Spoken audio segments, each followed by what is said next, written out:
Hello everyone, welcome to my home my heaven. ഇന്നത്തെ നമ്മുടെ video home ഡെക്കറേഷനുമായി ബന്ധപ്പെട്ട ഒരു ചെറിയ വീഡിയോ ആണ് കേട്ടോ. അതായത് നമുക്കറിയാം, ഇന്നത്തെ ഒരു ട്രെൻഡ് അനുസരിച്ച് ഹോം ഡെക്കറേഷൻസിൽ ഇൻഡോർ പ്ലാന്റ്സിന് വലിയൊരു പ്രാധാന്യമുണ്ട്. പക്ഷെ നമ്മൾ പുറത്ത് പ്ലാന്റ്സ് ഒന്നും വെക്കുന്ന പോലെയല്ല ഇൻഡോറിൽ പ്ലാന്റ്സ് വെക്കുന്നത്. ഈ പ്ലാന്റ്സിന്റെ അത്ര തന്നെ ഇമ്പോർട്ടൻസ് പ്ലാന്റ് വെക്കുന്ന പോട്ടുകൾക്കും ഉണ്ട്. അതുകൊണ്ട് തന്നെ നമുക്കറിയാം, ഇൻഡോർ പ്ലാന്റ്സിൽ പോട്ടുകൾക്ക് നമുക്ക് എപ്പോഴും കമ്പാരിറ്റീവ്ലി ഇത്തിരി പ്രൈസ് കൂടുതലായിരിക്കും. കൂടുതലും നമ്മൾ സെറാമിക് പോട്ട്സിലൊക്കെ ചെടികൾ വെക്കുമ്പോഴാണ് നമുക്കൊരു ഇതിൻ്റെ ഒരു കംപ്ലീറ്റ് ഭംഗി നമുക്ക് എപ്പോഴും ഫീൽ ചെയ്യുന്നത്.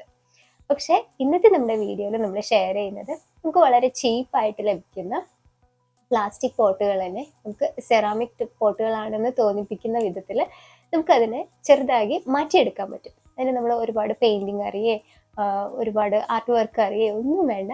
വളരെ സിമ്പിളായിട്ട് തന്നെ നമുക്ക് ഈ പ്ലാസ്റ്റിക് പോട്ടുകളെ സെറാമിക് പോട്ട് പോലെ മാറ്റിയെടുക്കാൻ പറ്റും. അപ്പോൾ അങ്ങനത്തെ കുറച്ച് ഐഡിയാസാണ് ഇന്നത്തെ വീഡിയോയിൽ നിങ്ങളുമായിട്ട് ഷെയർ ചെയ്യുന്നത്. അപ്പോൾ നമുക്ക് അത് എന്തൊക്കെയാണെന്നുള്ളതെന്ന് നോക്കിയിട്ട് വരാം. അപ്പോൾ ഇതുപോലെയുള്ള പ്ലാസ്റ്റിക് പോട്ട്സ് ആണ് കേട്ടോ ഞാനിപ്പോൾ ചെറുതായിട്ടൊരു മേക്ക് ഓവർ ചെയ്യാൻ വേണ്ടിയിട്ട് പോകുന്നത്.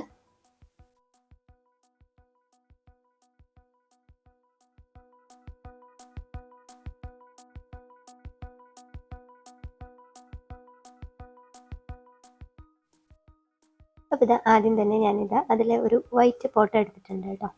അപ്പോൾ ഈ വൈറ്റ് പോട്ടിൽ ആണ് നമ്മൾ ആദ്യം ഒരു ഡിസൈന് വരച്ചെടുക്കാൻ പോകുന്നത്. ഈ ഡിസൈന് നമ്മൾ വരച്ചെടുക്കുന്നത് ബ്ലാക്ക് പെർമനൻറ്റ് മാർക്കർ വെച്ചിട്ടാണ് കേട്ടോ. ഇത് മാത്രം മതി. അപ്പോൾ ഇനി എന്താ വരയ്ക്കാന്നൊക്കെ ഒരു കൺഫ്യൂഷനൊക്കെ ഉള്ളവർക്ക് ഇതുപോലെ നമുക്ക് ഗൂഗിളിൽ നിന്ന് ഡിസൈൻ്റെ പാറ്റേൺസ് ഒക്കെ നമുക്ക് കിട്ടും കേട്ടോ. അപ്പോൾ അതൊക്കെ ജസ്റ്റ് നോക്കിയിട്ട് നമുക്ക് ഈസി ആയിട്ട് തോന്നുന്ന ജസ്റ്റ് ഒന്ന് പേപ്പറിലൊക്കെ വരച്ച് നോക്കിയതിന് ശേഷം നമുക്കത് ഈ ബോട്ടിൽ വരച്ചെടുക്കാം. അപ്പോൾ ഞാനിത് ഒരു ഔട്ട്ലൈൻ കൊടുക്കാൻ വേണ്ടിയിട്ട് ആദ്യം ഒരു മാസ്കിംഗ് ടേപ്പ് അതിൻ്റെ ചുറ്റും ഒട്ടിച്ചിട്ടുണ്ട് കേട്ടോ. അതിനുശേഷം മുകളിലും താഴെയായിട്ട് ഒരു ഔട്ട്ലൈൻ കൊടുക്കുകയാണ്. എന്നിട്ട് അതിനകത്താണ് പിന്നെ നമ്മൾ നമ്മുടെ ആ ഒരു പാറ്റേൺ വരച്ചെടുക്കുന്നത്.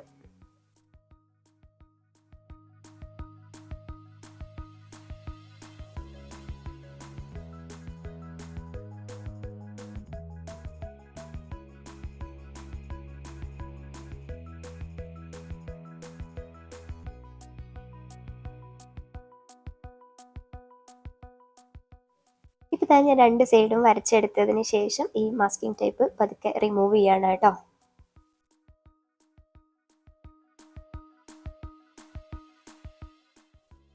അതിനുശേഷം വളരെ സിമ്പിളായിട്ടുള്ള ഒരു ചെറിയ ഡിസൈന് ഇതിൽ വരച്ചെടുക്കുകയാണ്. അപ്പം ഞാനിപ്പോൾ ഇത് ചൂസ് ചെയ്തിരിക്കുന്നത് ഇങ്ങനെ ട്രയാങ്കിൾ പോലെയുള്ള ഒരു ഏറ്റവും സിമ്പിളായിട്ടുള്ള ഒരു ഡിസൈനാണ് കേട്ടോ. അപ്പോൾ അത് ഇതിലൊന്ന് വരച്ചെടുക്കുകയാണ്.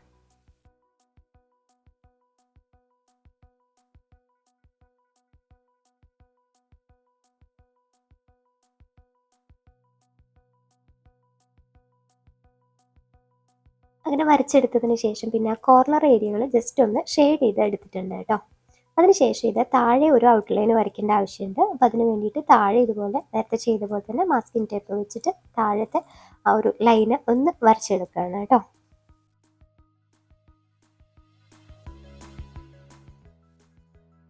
അതിനുശേഷം ഇനി ആ താഴത്തെ പാർട്ടിൽ നമ്മളൊരു ഡിസൈന് വരച്ചെടുക്കുകയാണ്. അപ്പം ഞാനിത് ഇതുപോലത്തെ ഒരു സിമ്പിളായിട്ടുള്ള ഡിസൈനാണ് കേട്ടോ വരച്ചെടുക്കുന്നത്. നല്ല ഭംഗിയായിട്ടൊക്കെ വരയ്ക്കാൻ അറിയുന്നവർക്ക് നല്ല ഡിസൈൻസ് ഒക്കെ വരച്ചെടുക്കാം കേട്ടോ. അതിനുശേഷം അതിനകത്ത് ഇതുപോലത്തെ ചെറിയ ഡിസൈനും കൂടെ വരച്ചെടുക്കണം.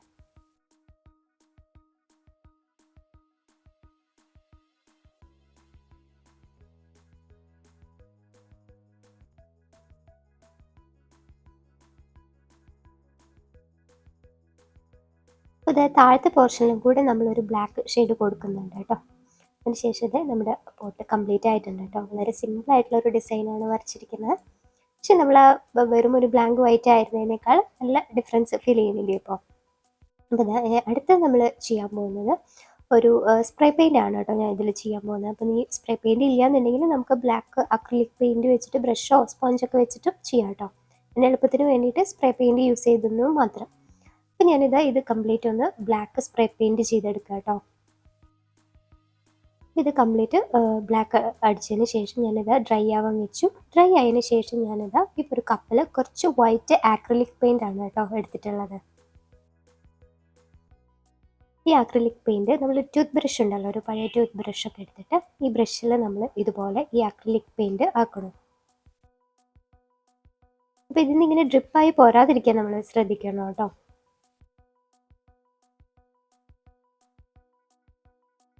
അതിനുശേഷം ഇതാ ഈ ബ്രഷ് വെച്ചിട്ട് നമ്മൾ നമ്മുടെ ഫിംഗർ കൊണ്ട് ജസ്റ്റ് ഇതുപോലെ ഇങ്ങനെ ചെയ്യുമ്പോൾ ഇതിലിങ്ങനെ ചെറിയ ചെറിയ ഷെയ്ഡുകൾ ഇങ്ങനെ വരും.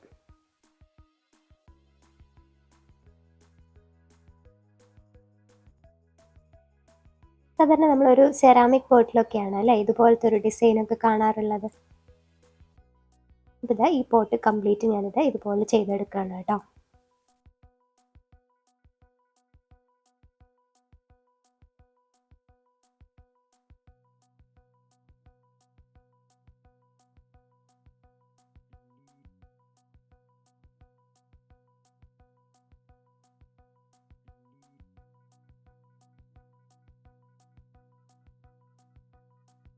ഇതാ നമ്മൾ നമ്മുടെ പോട്ട് കംപ്ലീറ്റ് ഇതുപോലെ ചെയ്തെടുത്തിട്ടുണ്ട്. ഇനി നമുക്ക് ഡ്രൈ ആവാൻ വേണ്ടിയിട്ട് വെക്കാം.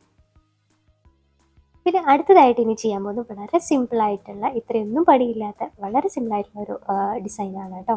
ജസ്റ്റ് നമ്മളിത് പോട്ട് ഇങ്ങനെ കമഴ്ത്തി വെച്ചിട്ട് നമുക്ക് ഇഷ്ടമുള്ള കളറിലുള്ള പെയിൻറ്റ്, ഞാനിതവിടെ ആക്രിലിക് പെയിൻ്റ് ആട്ടോ യൂസ് ചെയ്തിരിക്കുന്നത്. ആ പെയിൻറ്റ് ജസ്റ്റ് ബ്രഷിലാക്കിയിട്ട് നമ്മൾ ഇതുപോലെ ഇങ്ങനെ പെയിൻ്റ് ആക്കി കൊടുക്കുക. അപ്പോൾ ഇതിങ്ങനെ നമ്മൾ വെച്ച് കംപ്ലീറ്റ് ചെയ്ത് കഴിഞ്ഞിട്ട് ഈ ജസ്റ്റ് ഈ പാത്രം നമ്മളിങ്ങനെ പോട്ട് നമ്മളിങ്ങനെ ടാപ്പ് ചെയ്യുന്ന സമയത്ത് ഇതിൽ ആ പെയിൻ്റ് ഉണ്ടല്ലോ, ആ പെയിൻ്റ് ഇങ്ങനെ ഡ്രിപ്പായിട്ട് വരും. അപ്പോൾ പലതും പല വലുപ്പത്തിലും ഒക്കെ ആയിട്ടാവും ഡ്രിപ്പ് ചെയ്ത് വരും. പക്ഷെ അത് ഒരു ഡിസൈനായിട്ട് വരും. ഞാനിതേ ഈ പോട്ട് കംപ്ലീറ്റ് ഇതേ അങ്ങനെ ചെയ്യാൻ പോവാണ് കേട്ടോ. ഇപ്പോൾ ഇതാ കണ്ടോ, ഓരോ സൈഡിൽ നിന്ന് ഇങ്ങനെ ഡ്രിപ്പായി വരുന്നുണ്ട്.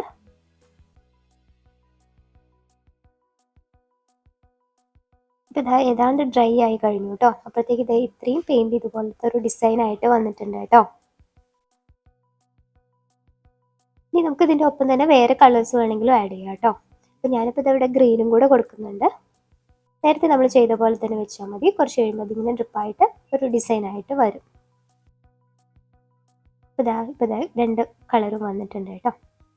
അപ്പോൾ ഇത്രയേ ഉള്ളൂ നമ്മുടെ പ്ലാസ്റ്റിക് പോട്ടൊക്കെ ഇതുപോലെ ഭംഗിയാക്കി എടുക്കാനായിട്ടോ. അപ്പോൾ ഇന്നത്തെ ഈ ചെറിയ വീഡിയോ എല്ലാവർക്കും ഇഷ്ടമായി എന്ന് വിചാരിക്കുന്നു. ഇഷ്ടമായാൽ തീർച്ചയായും ലൈക്ക് ചെയ്യാനും ഷെയർ ചെയ്യാനും കമൻറ്റ് ചെയ്യാനും സബ്സ്ക്രൈബ് ചെയ്യാനൊന്നും മറക്കരുത് കേട്ടോ. മറ്റൊരു പുതിയ വീഡിയോ ആയിട്ട് വീണ്ടും കാണുവരെ bye. Thank you for watching.